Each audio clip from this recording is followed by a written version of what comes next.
So was Legend of Korra as bad as we remember? Let's discuss.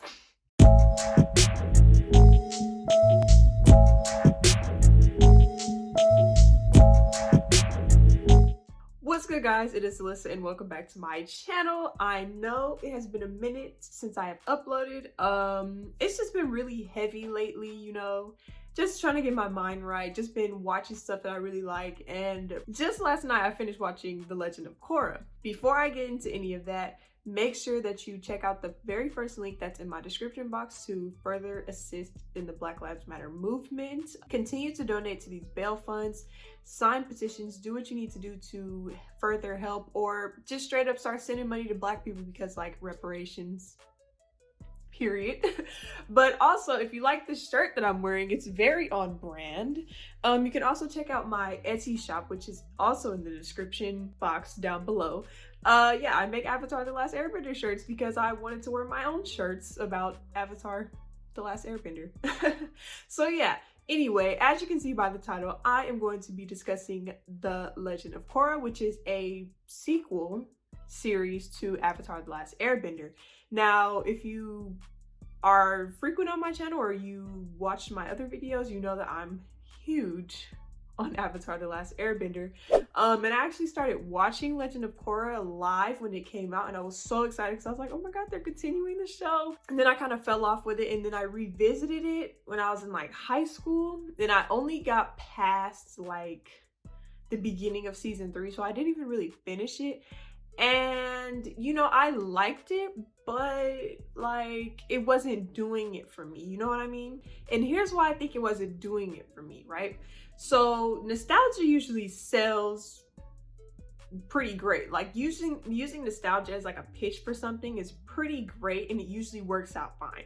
But I think that the problem was that Legend of Korra came out, and like there's always new people like hopping on like the Avatar fan base, or just like even the people that watched it before and they love Avatar, and I think they were just like stuck on the Avatar like series like way too much and didn't really enjoy Legend of Korra, because I'm guilty of that myself. Like when I watched it the first time, it was kind of like, it was just like comparison, like, oh Aang, oh Korra, oh Aang, oh Korra.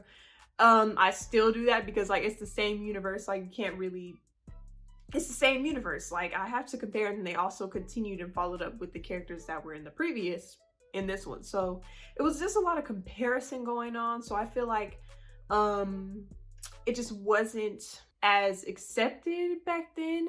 I feel like now with more people watching Legend of Korra, it's like me, for instance, when I first watched Legend of Korra, I didn't really like it, but now I'm older, I'm literally like 20 years old now, versus me like being a teenager rewatching it, or even being a whole child watching it as a kid.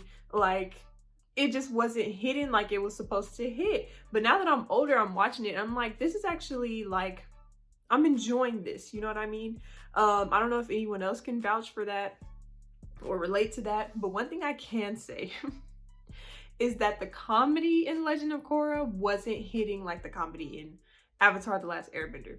It's just kind of like, I think it's because like in Avatar, like everyone was like kids, like literally like Aang was 12, Katara was like 14, Zuko was like 16, Sokka I think was also like 15 or 14, no idea. But like they were all kids, so it was all childish. But something about the writing and the comedy and the timing of everything was just so perfect. Like hands down, my favorite scenes, my favorite comedy scenes in like Avatar The Last Airbender were the parts when like they would cough, or like when Aang would just try to be nice, and like it would just like they would do those little coughing things. Like that one episode, I think it was when they saw King Bumi for the first time in like forever, and they kept like doing those coughing scenes. Like everyone was on time, on point, and I would laugh every single time. I never had a moment like that in Legend of Korra, and I think it's because everyone was older. Like in season 4, Korra was literally like 20 something, so there's not really much room for comedy and things like that. There is room for comedy, but I feel like they were just a little bit more serious in Legend of Korra than Avatar The Last Airbender.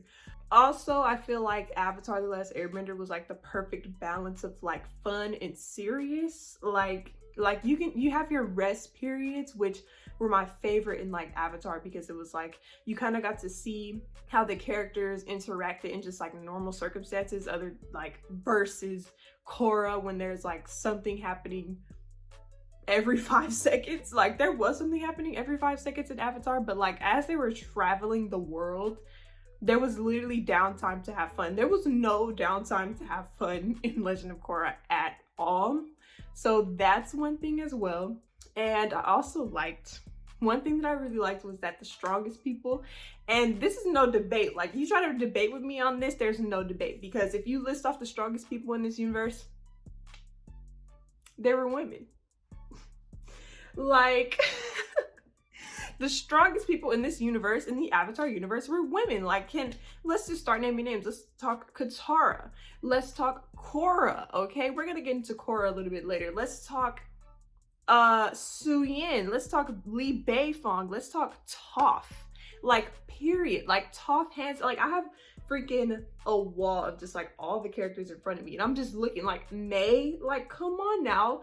Ty Lee, like, come on now. Like, I can keep naming off. I can keep naming off, but you know, for time's sake, let's officially get into this video. So the easiest way that I can think to discuss this show is to go character by character, right? And then I'm gonna just wrap up my thoughts on the title of this video, which is, was Legend of Korra as bad as we remembered? Because that's the whole thing. But before I even talk about that, I have to go over the whole show, right? So if you see me looking in this direction, I am looking at my computer screen. As you can see, I have a ring light now, so I have to change up my setup just a little bit because this thing is freaking huge, and I can't just like sit at my desk like I would regularly do. Anyway, you guys don't really care about none of that. So characters, I'm gonna start in like sections. I'm literally not about to like go through each character one by one because there's like 15 main characters and like 15 different side plots. Like, we're not gonna do that for time's sake. I'm going to try to keep this as short and simple as possible while still getting to the point. And I would love to know you guys' comments in the comments down below. Now let's start discussing Aang's kids, because for one, this is a spin-off to Avatar: The Last Airbender. Like, Aang was the last airbender, so let's start off with Aang's kids. So Aang's kids were, who's the oldest? Bumi was the oldest. Bumi's named after King Bumi, which was Aang's friend.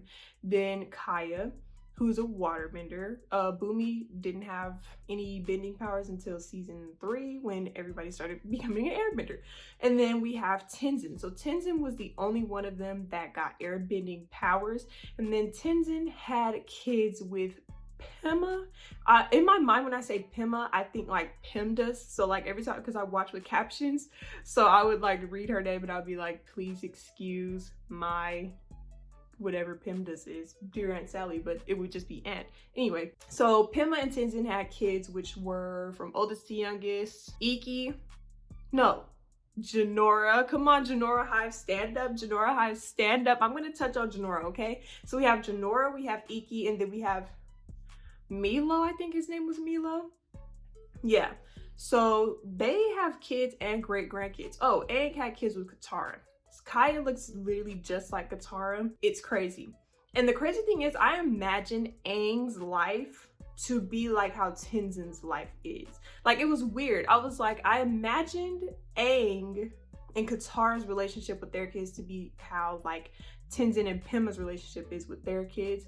But I mean, I guess he's the Avatar, so they kind of like made it more serious, I guess. But I was really hoping it would be something like that. They did my boy Aang dirty.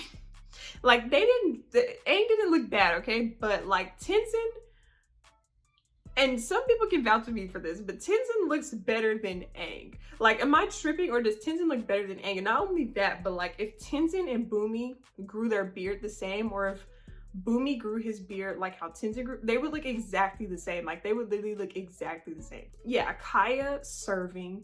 Tenzin and Bumi, they looked good. Give them that good genes, that good guitar stuff. Because I mean, like, we didn't really know what Aang was gonna look like when he got older, because like he had that little egg-shaped head and he didn't go through puberty yet, so can't really say. But the kids turned out looking pretty good. It was just really sad that literally all the parents, like all our faves from Avatar: The Last Airbender, like, I don't know if Sokka had any kids, but like Toph and, well, no, Zuko, I guess he wasn't a bad dad, I think, but like Toph and Aang were like deadbeat parents. Like they were literally like deadbeat parents. It was so messed up. I was like, they really, look, I'm gonna touch on Toph later, but Aang, I was like, they really demolished his whole character. Like that's why I say I imagined Aang's relationship with his kids to be like how Tenzin and Pimma's relationship is with their kids. But Aang and Katara's relationship, it was like Aang completely just like brushed Bumi and Kaya to the side because Tenzin was an airbender. And I'm like, I get that he wants to like rebuild his people, but sir, you're a whole father. Like you're a whole dad. And you can't just brush your other kids to the side. Like that was messed up. And literally all of them were deadbeats, I would say, except for Katara. Like literally, okay, look, I was not expecting Katara to not be a deadbeat. Like I was not, does that make sense? Katara just in no way, shape, or form was Katara going to be a deadbeat mother. Katara has been mothering all of them, Sokka, Aang, Zuko, Toph, from day one. So I wasn't expecting her to be some type of deadbeat mother at all. I was expecting her to be a great mother. Aang took me by surprise. And you know, it just says a lot because I need y'all to give my girl Katara a break. And by y'all, I mean the writers, because Katara, our strong Black queen, I'm gonna say brown, our strong brown queen, she has been a mother. She has been a mother to everybody, but has anybody taken her feelings into consideration? She's been healing for all these years. She's been listening to people's problems for all these years. She healed Korra countless amount of times. She was trying to heal Zuko. She basically mothered Aang through his whole life and then became a mother for him. Like, who's gonna put Katara first? Who's gonna put Katara first? Give my girl Katara a break. And not only that, you know who else I stan? I stan Jinora. Okay, this is a Jinora stan club. This is a Jinora stan club. I need us to rise up. I need the Jinora stans to rise up because Jinora did what she had to do. And before I say anything else about Jinora, if anyone in the Avatar: The Last Airbender team is watching, I'm gonna need my Jinora spinoff. Period. I would love to watch a Jinora spinoff where it just takes place in the spirit realm. Like, I understand like we touch on spirits and like Legend of Korra, Avatar: The Last Airbender, but I need the Jinora spinoff that's specifically about the spirit realm and spirits. Like, we touched on everything. Time to just focus on the spirit realm because sis was overpowered. Sis was overpowered. I don't think I've seen anyone like sis had more connection to the spirit realm than the Avatar. Listen to me. Sis had more connection to the spirit realm than the Avatar. I need that material, and I need that material post-haste. I need that material ASAP. No Rocky. ASAP, no Ferg. I need that material, okay? And when they showed Jinora at the end of season 3 with that bald egg head with that tattooed arrow on, I was like, yeah, Jinora's up next. Jinora's up next. So, you know, I'm really excited for the new show that's going to come out. I think it's like a live action. I think it's going to come out on Netflix. But look, I need that Jinora spinoff. I need that Jinora spinoff. Let me know in the comments down below if you need that Jinora spinoff too, because I need it. I need it. I'm fiending. I'm yearning. Jinora was that girl. Jinora was that girl, okay? Didn't really care too much for Ikki and Milo. Like, Milo was cool in the beginning, but like somehow he turned into a like budding misogynist in season 4, which was weird. I was like, he was just like a cocky little kid in the beginning, but I don't know how he turned into like a freaking budding misogynist. Tenzin, you need to put some hands, like, need a fatherly touch on him and guide him in the right path, okay? Moving on, we're still talking about the kids, but like I said, I was going to touch on Toph later, so we're going to talk about Toph's kids. Now, Toph Beifong, look, when I say Beifong, I need you to quiver. When I say Beifong, I need you to just, ooh, like, when I say Beifong, that's like that part in The Lion King when they say Mufasa and it just gives you chills. Like, Beifong is a name. Beifong is a name, okay? And Toph really built a legacy, okay? Now look, Toph probably wasn't the best. No, Toph wasn't the best mother. There's no probably, okay? But let's talk about the kids, okay? We have Miss Lee Beifong. Just popping in to say that I'm editing the video right now and I was saying Lee Beifong. So disrespectful. Her name is Lynn. Just wanted to point that out real quick. Anyway, continue on with the video. Okay, we have Miss Su Yin. They call her Su. Rise up. Like, are you kidding me? When I saw Su Yin, I was like, there's another, because I didn't get past season 3. I was like, there's another daughter. Like, there's another daughter. I was just flabbergasted. Not even I was just amazed, in awe, in shock. Like, the generations. Look, Lee Beifong, okay? Miss Chief Beifong, Chief of Police. We'll look past the Chief of Police thing. But Miss Chief Beifong, overpowered, okay? And then, but Su had kids too. So literally, like, Aang is a grandparent, Toph is a grandparent, Katara is a grandparent. They need to touch on Sokka a little bit more. That's all I'm gonna say. They need to touch on Sokka a little bit more, but just, she had kids, right? So I'm talking about Su. She had Opal, she had Baatar Jr. We'll get on him. And then she had twins, Wei, I think it was Wei and Wing. Yes.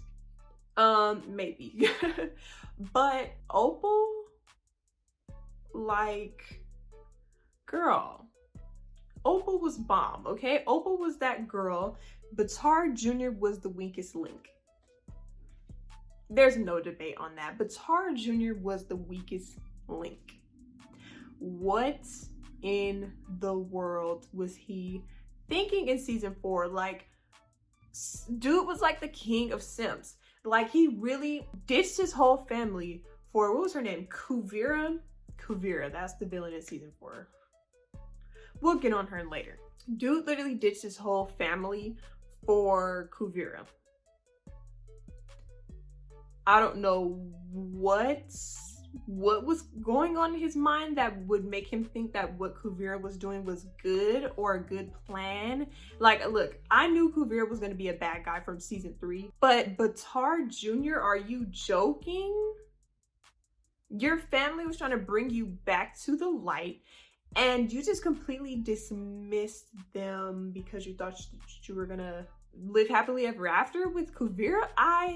Look, we're gonna look past that. We're not gonna look past that. He was the weakest link. That's just period. One more thing about Baatar Jr., okay? Dude was literally about to steal, like, dude was literally simping over Kuvira after she almost blew his sister to smithereens. Like, he saw his sister in that city that they were about to blow up, and he told Kuvira to stop, and Kuvira was like, no, bruh, like, we're gonna continue doing what we're doing. Whatever the losses are, we're just gonna have to chalk it up as an L. In the end, we're gonna get our W. But, like, dude didn't even stop there. Like, you've seen how far she will go to get what she wants, and you didn't stop there. Like, idiot sandwich, okay? Idiot sandwich. All right, let's talk about Toph, right? Like I said, Toph was just a bad mom. Like, she really disappeared into the swamps and just left her kids to just fiend for themselves. I was like, I wasn't shocked. I wasn't shocked, okay? Because, like, they stayed true to Toph's character from, like, day 1 to now. Like, I can't be mad at that. I gotta love a queen with consistency, okay? Because I really did not expect Toph to be, like, some type of super mother. Like, her family was bad. Yeah, you can either learn from that or be that same thing. But she kind of wasn't the same thing. She was the extreme opposite of her own parents, because her parents were literally like, you can't do this, you can't do that, you can't go here, you can't go there. But Toph was just like, I'm gonna have these kids and I'm gonna dip. Like, I'm gonna have these kids and I'm about to be out of here. Like, I'm about to live in the swamp. You guys can fend for yourselves. Like, that was so funny to me, because I was like, okay, I get not wanting to be like your parents, but your kids need parenting, okay? Like, she literally left Lee and Sue to like fend for themselves, and like that caused a rift in their relationship. Like, that was the saddest thing to me, was that like they were so strained. And like, I completely understood where like Lee was coming from, because it was like they didn't have any really guidance. Like, they literally had to learn things for themselves. Like, her and Sue had like a horrible relationship, which basically stemmed from their mom not being there, because it's like, well, who's about to tell us like what not to do something? Like, Sue literally got away with whatever she wanted to get away with, because like, who's gonna check her? Who's gonna check her? Her mom let her get away with that. Like, who's gonna check her? Lee was trying to be, you know, good Samaritan and become a cop. Look past that.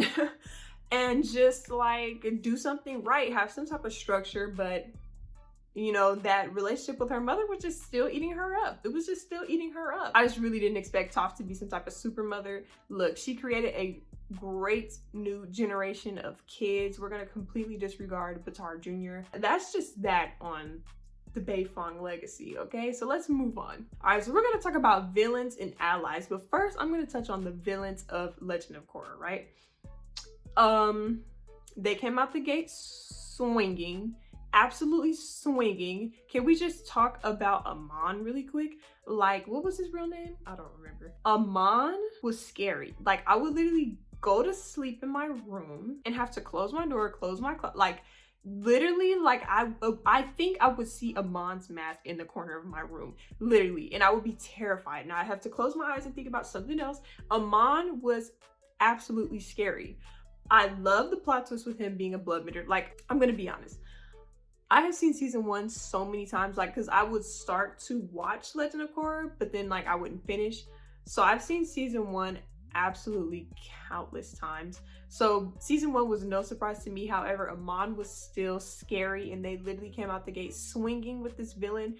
It sets the tone for the rest of the villains that are gonna come in this series, because if I'm being honest, everybody that was not Team Avatar was a villain. Everybody that was not Team Avatar was a villain. And I'm talking about presidents, I'm talking about world leaders, I'm talking about just street rats, everybody, okay? Because for some reason, everybody just would try to test Korra. Like, it was just really weird. It was really confusing, because Aang did not get the heat like that.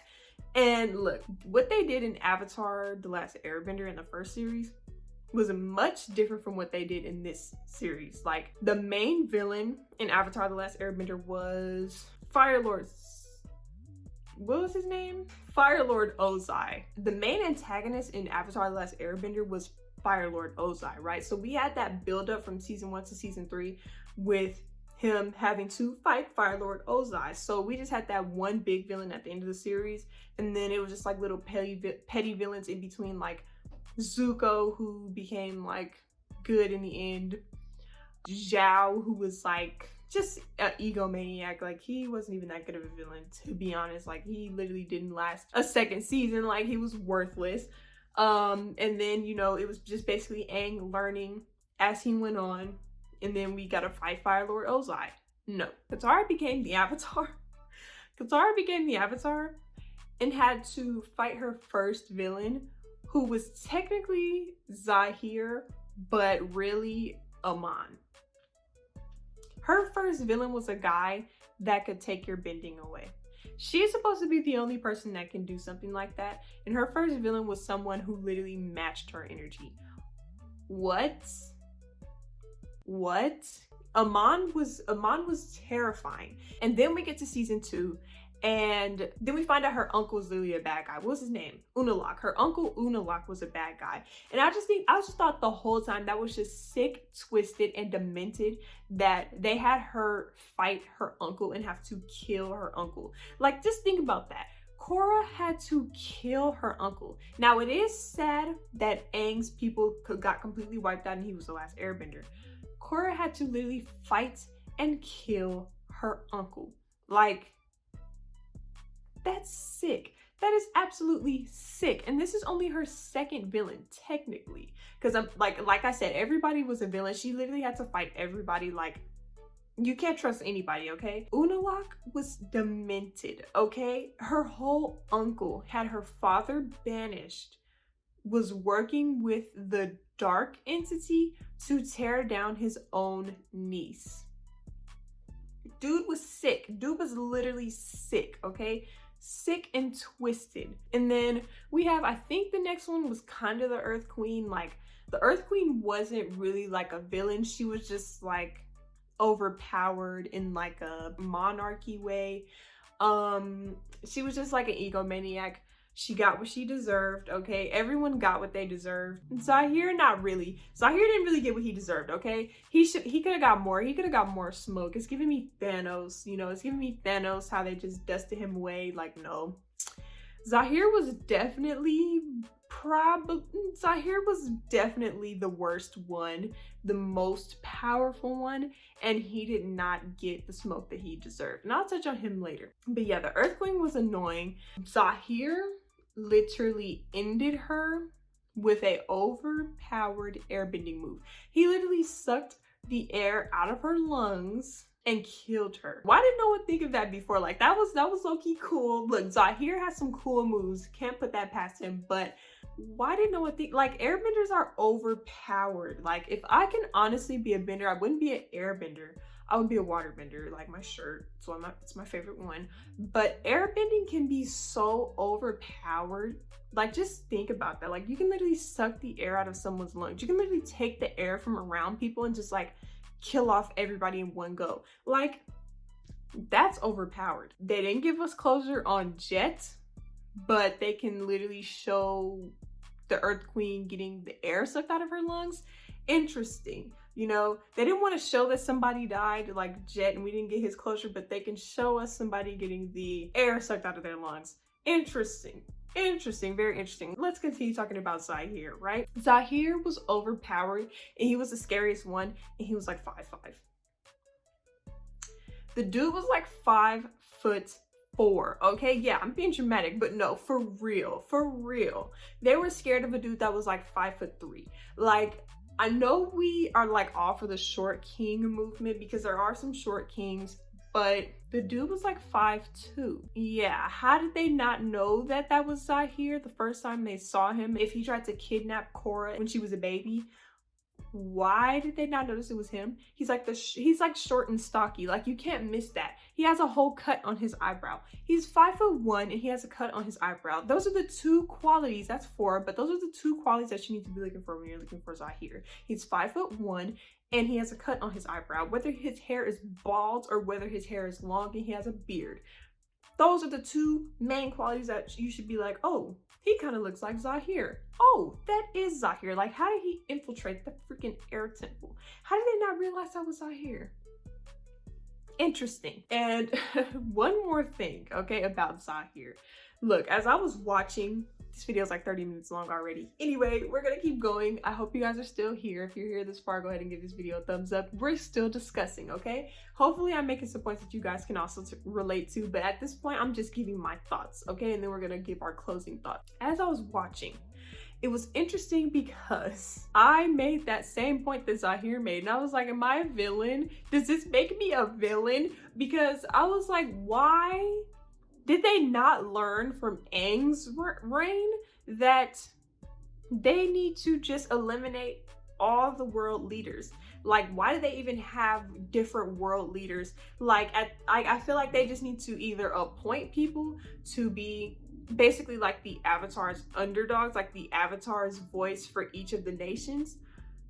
But the Avatar is like the supreme ruler. Like, why are there like 15 different like rulers for each freaking region? Like, it's just weird to me because like every time Korra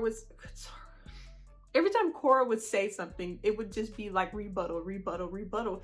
And I'm like, she's literally the Avatar. Like, people literally think that they're so powerful and so strong that they can have a rebuttal for the Avatar. Eliminate all the world leaders. That's what I was thinking. Look, I didn't have the exact same ideals as 𝙎𝙬, but just something wasn't making sense. Something wasn't adding up. I was like, they need to just completely eliminate these world leaders. Like, there shouldn't be any debate. If the Avatar says do something, do that. Okay? Do that. Now let's talk about Kuvira, right? She was the weakest villain. Kuvira, like, okay, season 4 was really good. Season 4 was really good.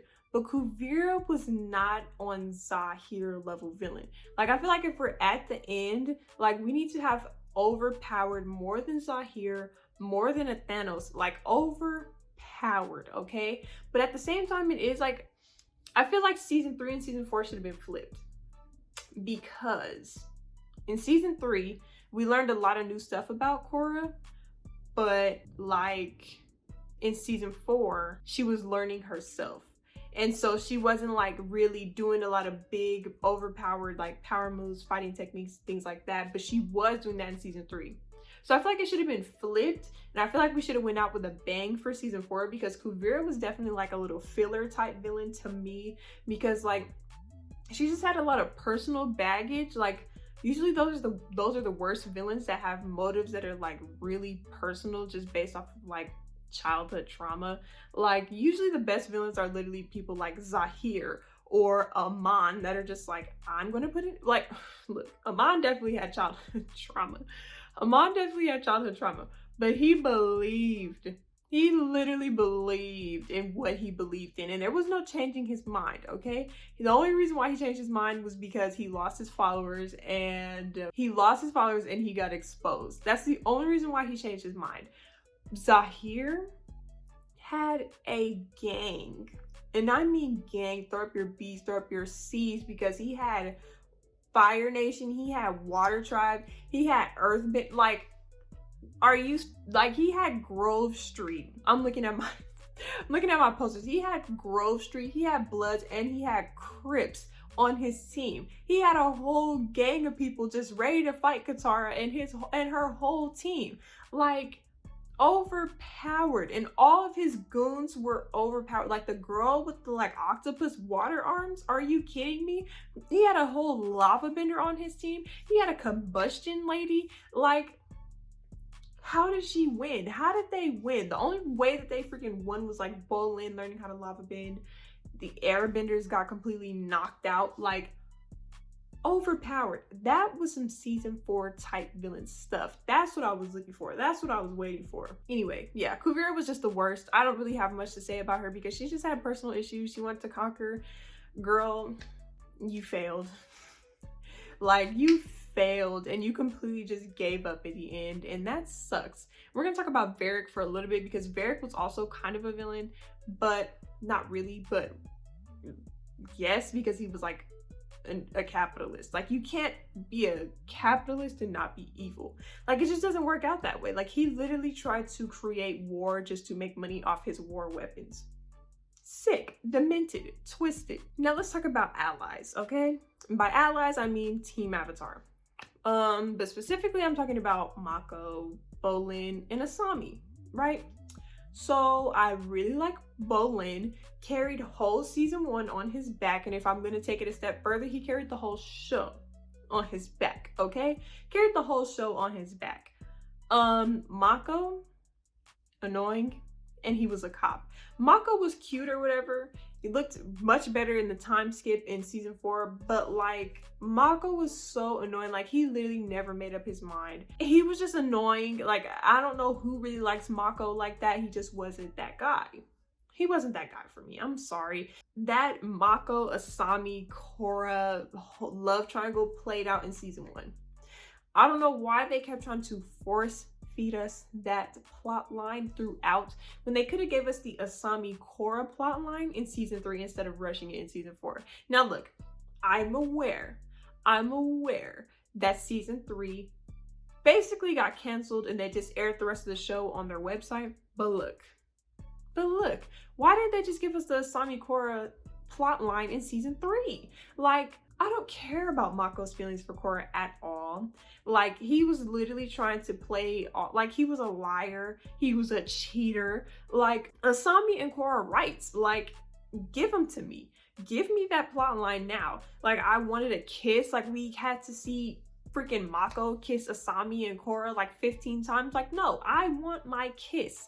I want my Asami Korra kiss. Was cute how they went to the little spirit portal or whatever, but I want my Asami and Korra kiss. Give it to me. Give it to me now! Look, Season 1 was a good season, but the only thing that made season 1 good was Bolin. Bolin was carrying the whole season 1 on his back. You know what else made season 1 interesting? The Amon plotline. Like, Korra wasn't, look, Korra was annoying in season 1 and like season 2, okay? Korra was annoying in those seasons. In season 3 and 4, I started to love Korra, okay? But let's be honest, in season 1, Bolin and Amon were carrying that entire season.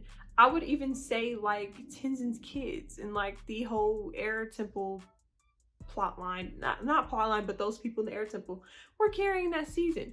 Korra, Mako, Asami plotline was like, okay, I hope this is the only season that this is happening. It's not. It wasn't, sadly. The pro bending matches were annoying. Like, I was not interested or invested in those dang pro bending matches. Glad that that ended in season 1, because I was not about to continue watching a show where they were just about to be pro bending in an arena for 4 seasons. Was not gonna do that, okay? So we're done with that, lies. We're gonna talk about Korra now, which is the main girl. Look, I did not like Korra, and I would honestly like kind of bash Korra a little bit before I rewatched it this time, because it was kind of like I just didn't like her character. I can't really say why, but I can say why. Like, from what I remember, she just wasn't doing what she was supposed to have done, what she was supposed to have gave, you know? But then I rewatched it and she actually did do what she was supposed to do and she gave what she was supposed to give, if that makes sense, right? The only thing that bothered me, that was just like, they didn't have to do this, but like, I understand, right? When she lost the connection to the previous avatars. Not only when she lost the connection to the previous avatars, when I saw Avatar Kyoshi vanish. Now, you done pissed me off. When I saw Avatar Kyoshi vanish, I was like, what's happening? What's going on? What's happening? What's going on? And then she said that she completely lost connection to all previous I was like, only Korra, okay? Only Korra could manage to do something like that, because there's no way. There's no way. Look, sis was never really connected to the spirit realm, but to be so disconnected to where you lose connection to your past lives, what? That just made me so upset, because it's like, okay, so when she goes into the Avatar state, right? So in Avatar The Last Airbender, they say when you go into the Avatar state, then basically like all the knowledge from the previous avatars are what makes you overpowered like that. So sis, if you lost connection to all the previous avatars, the only thing that you have is basically like Rafa. Like, you don't have Miss Avatar Kyoshi's overpowered just greatness anymore. Like, it's just you. It's just you. That is what made me frustrated, because then I'm thinking, I'm like, okay, so when Rava's spirit passes on to the next avatar, because that was one thing that was confusing to me too. Let me get some water. Because I also seen down the timeline a lot with just like people saying like Korra lost her connection to like the Avatar spirit or the Avatar world or something. And it just makes me think like maybe people haven't rewatched the show, because I remembered that because I watched until like season 3, but I don't think people have rewatched it again, because she didn't lose her connection to the Avatar state. She just lost her connection to previous avatars. You know what I'm saying? But she can still enter the Avatar state, which Rava is the light spirit that passed on to the next avatar. So with the next avatar just be connected to Korra, like, that sucks. Not like that, but that really, like, you don't have Miss Kyoshi, you don't have Avatar Roku, like, you don't have like just all the knowledge of the previous avatars and just the history. Like, you gotta read a book or something. Like, that's messed up when you could just go into the freaking avatar state and just talk to one of them. That's messed up, and I feel bad for the next avatars with that. But one thing I did love was that Korra could go into the spirit realm and literally just talk to Uncle Iroh. Like, Uncle Iroh is everybody's uncle. Period. Like, Uncle Iroh is everybody's uncle. Like, he's just that guy. Like, he's always dropping knowledge. And that Toph reminded me a lot of Uncle Iroh, but in her own Toph way. Like, she's older and she was like giving Korra some really good like knowledge. And I was like, okay, so Iroh was kind of like her, not really best friend, but like her little mentor when she was younger. So I'm like, maybe she got that from him. And also, I feel like it wasn't really easy for Korra at all in this show, because it was kind of like, everything Korra did had rebuttal. Like I said, everything Korra did had rebuttal. However, maybe it was because the Avatar wasn't seen a lot in Avatar The Last Airbender that they didn't really have rebuttal for Aang whenever he was like, hey, let's do this, hey, let's do that. But Tenzin always told Korra no. If I've been saying Katara, I'm sorry. Tenzin has always been telling Korra no, you know, like her friends are always like, but Korra, like, F my life. I'm the Avatar. I will sacrifice myself. I understand that we're friends. I understand that some of us have had relationships, but she's the Avatar. Like, you have to trust everything that the Avatar does. You have to trust the Avatar's decisions, like, period. Like, everything that she did was just like some type of rebuttal. And I'm like, it was not clicking. She's the Avatar. She's the Avatar. Whatever she says, you guys have to do. Whatever I say, y'all gotta do. Whatever I say, y'all gotta do. And then we get to season 4 Korra, right? She cuts her hair. The short cut was a look. Like, I love the little things with the ponytail, but the short hair was definitely a look. Like, I liked when they threw it up in like a little something sometimes, but the short hair was definitely a look. Anyway, so she had got poisoned in season 3, right? And I just thought that was really funny that she did all that, you know, Doctor Strange movement for that little old blob of metal that was in her. Like, she was going nuts over that little old blob of metal, and then to find out that the metal still didn't, the poison that was in her body still didn't like fix the mental problems that she had going on was hilarious. Like, it wasn't hilarious, but that was just funny to me because I was like, she did all that to get that metal out and then still had mental problems because Zahir was on the brain. I was just like, man, overpowered villain. He was my favorite villain because he was an overpowered villain. That's the kind of villains that you need, okay? The funniest thing ever, and I'm going to close on my thoughts on Korra, oh my god, I'm going to close on my thoughts on Korra with this, was that my thing was in the previous seasons, I was like, oh my gosh, she's like too cocky. She's like, she just feels like she can do whatever she wants. But then when we get to season 4, right? She was getting on my nerves because she wasn't cocky. I was like, can I make up my mind? Can I make up my mind? Because I was like, she needs to believe in herself.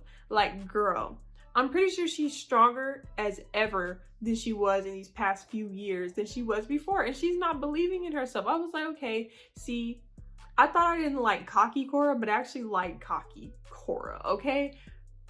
It's insecure Korra that has me questioning things because it was just like, it was like annoying times 10, right? It was annoying times 10 because I was like, I need her to believe in herself. That's it. Just believe in yourself. Be fearless, okay? And those are my thoughts on Korra. So let's talk about some nostalgia real quick. Let's just talk about some nostalgia. Let's recap on Avatar The Last Airbender. Let's recap on everything that they showed us in Legend of Korra that relates to Avatar The Last Airbender. My closing thoughts on that in nostalgia area, right, was that I was just thinking about Aang the whole time because I'm like, the whole like Airbender plot line, I'm like, this would literally be Aang's dream, but you know, he's an air temple nomad, I think that's what they're called. And so like they hold up traditions, like he literally was like gone for 100 years and came back and was 12. So like he has to hold up those traditions. He wouldn't think to like merge the spirit world with the human world. Like, no, that's not tradition. But like Korra did that. She was like, why we gotta do all that? We like I would have to fight this dude every few years to keep us separated? No. Like, how about we just merge these two worlds and just kill the dark spirit, period? Like, Aang probably would have never thought of that, and I wish he could have seen what like the airbenders had become, because again, I need that Jinora spinoff, and I'm gonna need that Jinora spinoff with Kai involved as well. Anyway, I wish that he could have seen just like their new outfits. Those new outfits were extremely innovative. Like, they would just use, you know, the glider, but then they incorporated the glider in the outfit. Somebody was doing the math right, because I was like, that's smart. That's really smart. And I wish that they also would have showed just Aang's more fun personality, because they stayed true to Toph's personality, but for some reason they kept Aang a little bit more serious, which was weird to me. Like, they did show that one picture with him with like doing the little spinny trick thing when Korra visited that town in season 4, but like they didn't show him. Like, Aang was like literally a fun, spirited person, and they didn't really show that enough. Like, he was just like all serious, and it was weird. So it's like, I know this is Aang, but it don't feel like Aang. I know this is Aang, but it doesn't feel like Aang. That's what it made me feel like. And what made me uncomfortable was just the fact that 𝙎𝙬𝙍𝙎, the lower rings of 𝙎𝙬𝙍𝙎 were still impoverished. Like, I understand that the air nomads aren't supposed to intervene in violent ways, but they could have tore down that monarch and they could have redistributed that wealth easy. So that Korra wouldn't have, like, Korra had to deal with so much that Korra wouldn't have to deal with that. I'm sorry, I'm looking at the pictures that are on my wall. Korra wouldn't have to deal with that if Aang would have handled that. Like, they continue to go to 𝙎𝙬𝙍𝙎 and look at the lower ring and are just like, oh, it stinks. Oh, okay, do something about it. You're the Avatar. Aang was the, like, why didn't anybody do anything about that? Why was the lower ring still impoverished? Questions to think about. And one last nostalgic thing was that you can completely tell that Avatar: The Last Airbender was planned from start to finish, from start to absolute finish, because just the way that everything flowed so naturally. And I think that's what I loved, because each season you had that build up, and by season 3 it was just like, all right, like, this is the end, and then you get to that final fight with like Aang and Fire Lord 𝙀𝙀𝙀, and it's like, that's what we've been waiting for. But with Korra, I feel like something was missing because it didn't have that buildup, right? Because each season had different villains. Every single season had different villains. And there's 4 seasons. And I feel like if they would have just flipped season 3 and season 4's villains, that would have made season 4 go much, much harder, okay? Because season 2 dealt with spirits, but season 3 kind of dealt with the spirit realm a little bit more, not really, but it dealt with the spirit realm just enough, right? So in season 4, like, they didn't really deal with the spirit realm, but they dealt with spirits in the human world. So it would have made more sense for that little portal thing to open up if they would have switched the plot lines of like season 3 and season 4. And plus, 𝙎was like an overpowered villain, and that would have been great for like the final boss, like the final villain. That's my only gripe with that, is I feel like season 3 and season 4 could have been flipped. And that's about it. Let me know what you guys thought about Legend of Korra down in the comments if you rewatched it. What I did was, because like my laptop went dead, so I can't just like connect my TV to my laptop anymore, so I had to like get the CBS free trial. So I had to hurry up and finish this show before my trial was up, and I finished it like 4 minutes before 12 a.m. before they would have billed me. My power, okay? But yeah, let me know your thoughts on Legends of Korra. Why did I add an S? So yeah, let me know your thoughts on Legend of Korra. Did I think that this was a bad show? No, not at all. In fact, it was extremely rewarding to watch this show after also just rewatching Avatar: The Last Airbender and then watching Legend of Korra. It was like perfect. Now look, I have a pitch. If anyone's listening, I have a pitch, okay? I also am gonna link a petition to fund, I think it's either a petition or a GoFundMe, for a series based off of someone's art that can be a new series for Avatar: The Last Airbender. I want to see that. But because I was seeing people say, like, since she lost her connection to the Avatar world or to the Avatar state, that we couldn't have another season. But she didn't lose her connection to the Avatar state. She just lost her connection to her previous lives. So we can have another season based on somebody in the Earth Kingdom, because we haven't done that yet. Fire Nation can be last. I love the Fire Nation, but Earth Kingdom is my favorite aesthetic. I would love to just see them touch on that much, much more. So if you enjoyed this video, go ahead and give this video a big thumbs up and make sure you subscribe to my channel. And I will see you guys in my next video, and let me know what you guys want me to talk about next. And I will see you guys in my next video or my next upload. Peace.